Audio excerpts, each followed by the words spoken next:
Arkadaşlar merhaba. Şimdi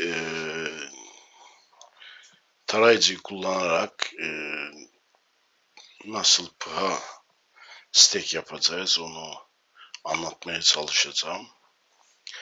Tabii öncelikle dikkat etmemiz gereken şey, daha doğrusu yapmamız gereken şey Windows, Chrome veya herhangi bir tarayıcıya Polkadot, şu Polkadot eklentisini eklemek.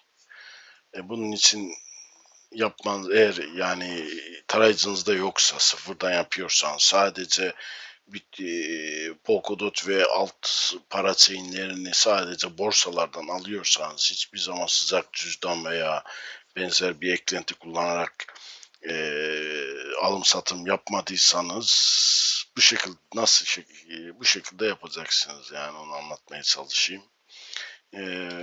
Polkadot.jc.org. Buraya girdiğiniz zaman şurada extension var. Siz bu extension'ı tıklayacaksınız. Şuraya bir tane extension gelecek. Yani eklenti gelecek. O kadar. Ondan sonra bu eklentide açacaksınız. Cüzdan açacaksınız. O cüzdanla numara işte o 12 tane key'i kaydedeceksiniz. Bir genel cüzdanınız olacak. Polkadot genel cüzdanınız. Ama bu Polkadot genel cüzdanın içinde bütün Polkadot'un para chain'lerinin de ekstra cüzdanlar otomatik oluşturuluyor. Sonra hangi para chain Phala olur, Akala olur, Mumbin olur, Astar olur. Hepsi otomatik oluşuyor yani. Biz şimdi Phala ile uğraştığımız için Phala üzerinden gidiyoruz. Bunu hallettiğinizi düşünüyorum. Cüzdanınız hazır. Ondan sonra direkt geliyorsunuz. Phala nokta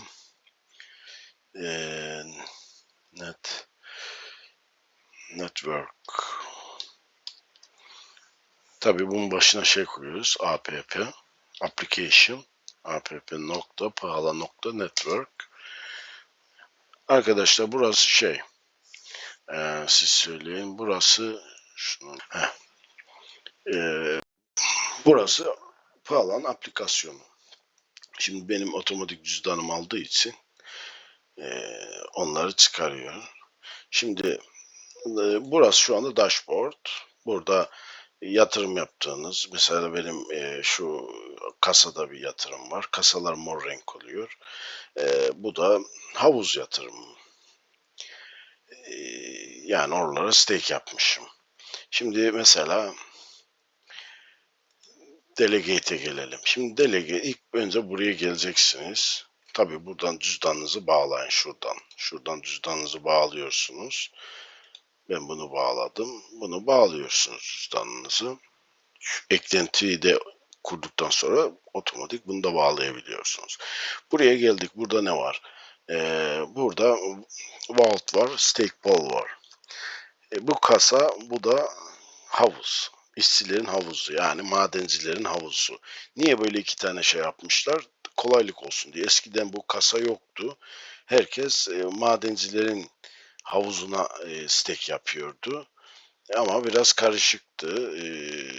Karışık değil de kullanıcıları, stake yapanları daha rahat, daha kolay ve birleşik faiz, yani kazandığın tekrar faize yatırılması için böyle bir kasa geliştirdiler. Kasanın mantığı şu: siz de bir kasa açabilirsiniz bugün. Size yatırımcı gelirse siz de o gelen yatırımcıların pıhalarını gidip Stakepol, şuradan düzgün çalışan, samimi, dürüst çalışan kasaları, Stakepol'leri bularak buraya yatırımınızı da yapabilirsiniz. Yok, ben sadece yatırımcıyım diyorsanız şu anda iki yere yatırım yapabilirsiniz. Kasa veya Stakepol. Bunlara yatırım yapabilirsiniz. Şimdi önce kasalara fark nedir? Dediğim gibi buradaki iyi yönetilen kasalar vardır. Daha en yüksek faizi vermek için size özel, kendileri bu işte profesyonel olduğu için bu kişiler düzgün havuzları seçebiliyorlar. Düzgün çalışan havuzları. Ondan dolayı burada kasadaki bazı kasa sahipleri profesyonel. Mesela şu en iyilerinden biri budur. Neden budur? En yüksek TVL değerine bu sahiptir. Ve her zaman free değeri vardır. Yani bu çok önemlidir. Bu free değeri ne işe yarıyor? Diyelim ki kasaya yatırdığınız 2 gün sonra bir şey oldu, çekmek zorundasınız. İşte burada hemen çekmenize müsaade ediyor. Çünkü burada free değer var. Boşta para var. Mesela inelim aşağı, şunun bakalım var mı? Bak hiç yok. Şimdi mesela buna yatırdıysanız paranızı ya da herhangi birine, yani bak bunda da yok. Genelde kimse, diğerlerinde pek olmaz. Mesela bunda da var free. Bundan gidelim. Buna yatırdıysanız paranızı hemen çekersiniz. Ama mesela şu az önce hangisi? Şu. Şuna yatırdıysanız paranızı, diyelim ki bir hafta sonra çekmek zorunda kaldınız. Siz çekme talebini gönderirsiniz. Bu sizin paranızı alıp yatırdığı havuzlar vardı. Oralardan geri talep eder. Bu bir süreç. Ne kadar sürer? En kötü ihtimalle, en kötü durumda bir kasadan stake miktarınızı 21. günün sonunda %100 alırsınız otomatik olarak. Yani yatırdığınız parayı bu kişiler, bu kasalar şey yapmıyor yani. Onun eline geçmiyor. Sistemde duruyor. Sistem sizi koruyor yani. Burada 21 gün en kötü ihtimalle, eğer kasada hiç free değer oluşmamışsa, oluşmuyorsa, yeni gelen yatırımcı da yoksa ama siz de para çekmek istiyorsanız en kötü durumda sizi 21 gün bekletebilir. Havuzlara gelince havuzlar da aynı şekilde. Mesela burada mesela yüksek bir faiz veriyor. Yıllık %37 veriyor. Harika bir şey.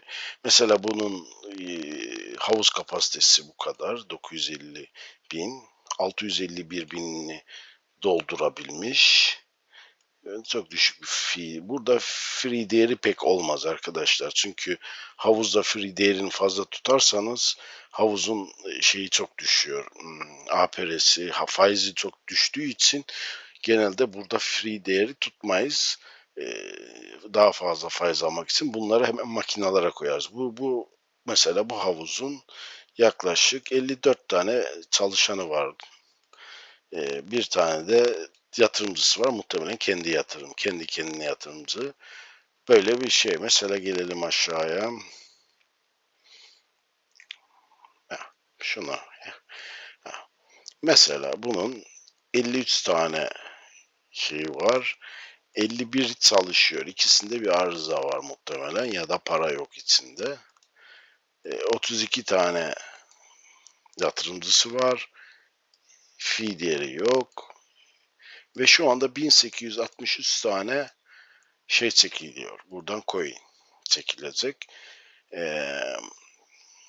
Biri talep etmiş bunu. Bu daha doğrusu bu havuz benim havuzum yani. Ondan dolayı bunu da gösteriyorum. Çünkü birazdan stake yapacağım. Buradan göreceksiniz. %5 komisyon alıyor bu. Yani benim havuz şu anda %5 komisyon alıyorum. Şu anda 27.1 yıllık faiz getirisi var. Ama şunu unutma, şu iki makinede çalışmaya başlayınca bu 29'a çıkacak. Şimdi az önce bir hata verdi onlar. Onlarla uğraştım, onu düzelttim. Birazdan senkronize olduğu zaman tekrar başlayacak. Yukarı çıkacak bu. Şurada direkt yazıp delegate yapabilirsiniz. Buraya gelmeden önce başka yerleri de göstermek istiyorum. Şimdi diyeceksiniz ki biz neye göre seçeceğiz bu? Birçok havuz var. Evet doğru. İlk önce şunu doldurun arkadaşlar. Bu ne? Bu kayıtlı. Yani şey, başvuru yapıyorsunuz. Bir web sitesi, mail, şu bu, Twitter adresi, bunun gibi şeylerin kaydını işlettiriyorsunuz blockchain'e. Bir ücret ödüyorsunuz. Böyle bir şey alıyorsunuz. Şöyle bir yeşil tik alıyorsunuz. Mesela bunu kaldırdım. Mesela şunun yeşil tiki yok mesela. Şunun da yok. onları kapatıyor. Yeşil tikler daha ciddi olarak görebiliriz. Ya çok fazla bir avantajı var mı? Bunlar da sıkıntı yaratabilir mi? Yani sıkıntı yaratmak derken şu, yani çıkar şurada komisyonu var ya, şimdi sıfır mesela, bu diyor ki ben hiç para almıyorum diyor. Sizden aldığım sizin stek ettiğin şeylerden hiç komisyon istemiyorum diyor. Makinelerin elektriğini, amortismanını ben kendim karşılıyorum. Yeter ki bana biraz fazlasıyla koyun verin bir süreliğine. Sonra bu makinelerin doldurduğu zaman, çok az bir coin'i var mesela, bakın pahası var. Makinelerin doldurduğu zaman tabii ki bunu biraz artıracak. Biraz yükseltecek onu. Çünkü onunla kazanması lazım. Şu anda ben olsam sıfır değerlerine verir miyim? Koyabilirsiniz. Yani bir süreliğine maksimum kâr alırsınız ama sonra bunu yüzde kaç artıracak onu bilmiyoruz. Çok da artıracağını düşünmüyorum. Çünkü eğer çok artırırsa bu sefer siz çıkarsınız havuzdan. Havuzdan çıkmanız da onlar için iyi bir şey değil. Çünkü eğer ellerinde free değeri fazla yoksa, boşta para yoksa, havuzdan çıktığınızda o makineyi durdurmak zorunda kalır. Makineyi durdurursa bu sefer makine tekrar eski verimine gelmesi için aylar geçebiliyor. Vmax diye bir değer var. Bu böyle yavaş yavaş artıyor. Ondan dolayı makinelerin durmasını hiçbir zaman istemiyoruz. Nasıl seçeceğimiz böyle. Burada kasada şeye dikkat edin arkadaşlar. TVL değerine dikkat edin. Bunu öneririm. Bu zaten her zaman ilk sıradadır. En büyük TVL buradadır. Bunlar da fena değildir. Benim de bir kasa var ama aşağılardadır. Onu nasıl bulabilirim? Benim kasayı da göstereyim şuradan. Benimki AP yüksek olabilir. Şuradan. Evet, bu benim kasa arkadaşlar. Bu da benim kasa. Yani ben normalde bütün yatırımlarımı yapıyordum. Havuza yapıyordum. Sonra kasa olayı çıktı. Sonra yavaş yavaş geldikçe kasayı dolduruyorum. Kasada %1 komisyon alıyorum. Bu şekilde gidiyorum. Kasa bu şekilde. Havuzlar bu şekilde. Her ikisine de yapabilirsiniz. Yatırım yapabilirsiniz. Ama havuzlara yatırım, diyelim ki geldiniz şuraya yatırım yaptık. Benim havuza yatırım yaptık.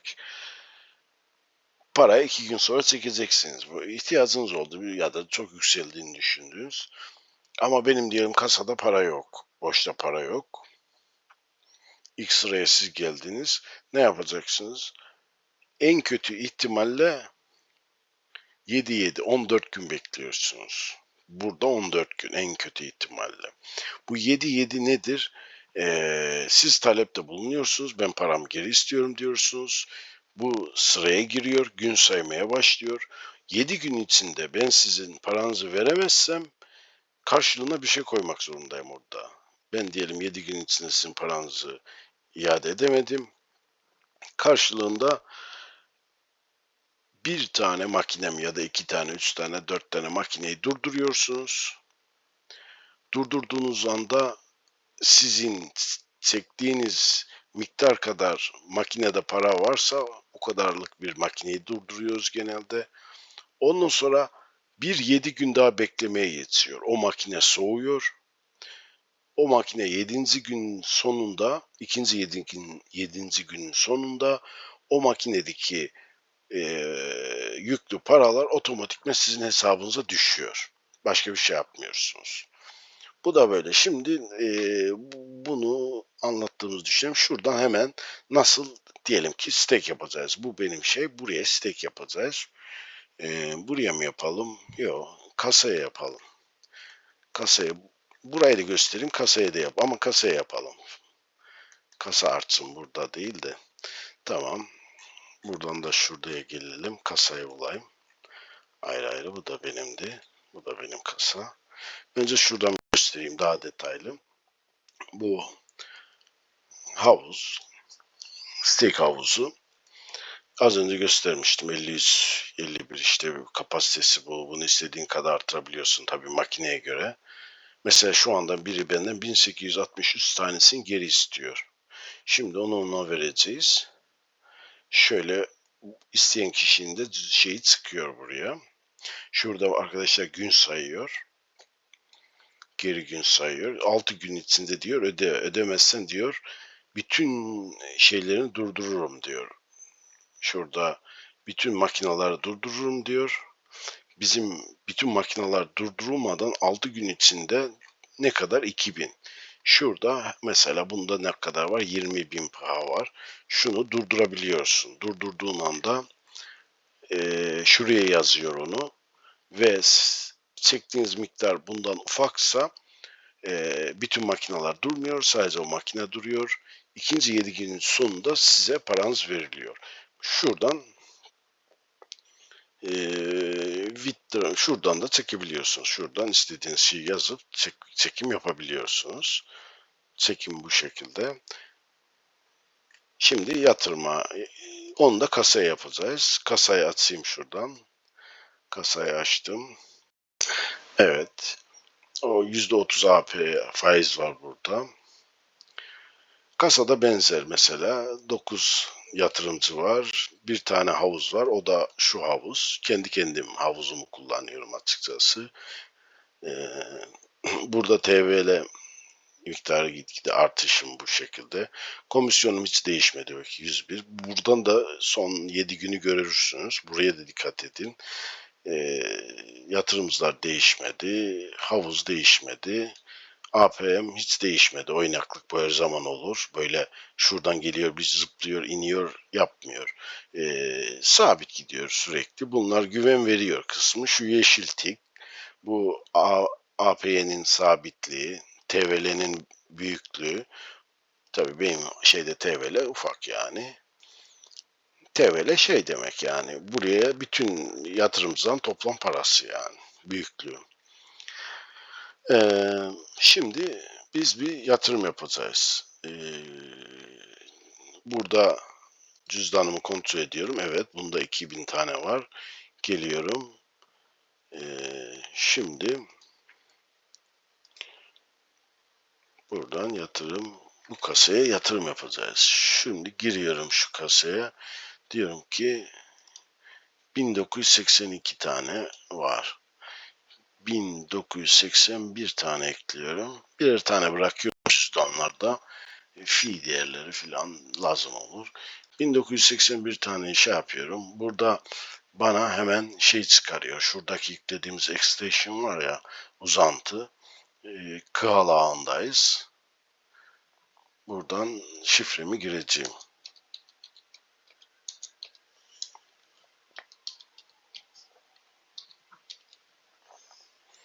Evet, bunu doldurursak 15 dakika içinde. Şimdi şuraya bakıyoruz. Bir hata var mı? Bu yeşil olunca sorunsuz yüklemiş olacak.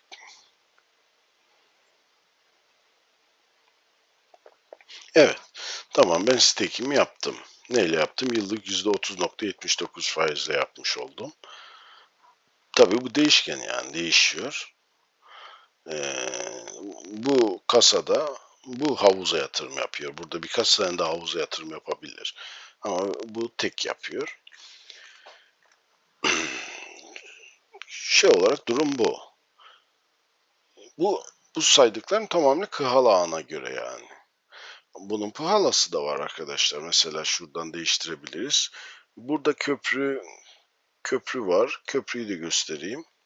Köprü biliyorsun Binance'dan alırsanız pahalarınızı, Binance'daysa MetaMask kullanıyorsanız burayı kullanabilirsiniz. Pahala, Ethereum'dan Pahala'ya veya Kahala'ya. Ben az önce Kahala ağındaydım. Oraya da şey yapabilirsiniz. Buradan MetaMask'takileri Kahala ağına alabilirsiniz. ERC20 üzerinden. Bu Binance için ama GTO, Kraken, Max, bunların hepsinde farklı şeyler de var. Direkt Kahala veya Pahala ağına gönderme de var. Köprü olay bu. Burada başka buna gerek yok. Tamam arkadaşlar. Yani bu şekilde ekleyebiliyorsunuz.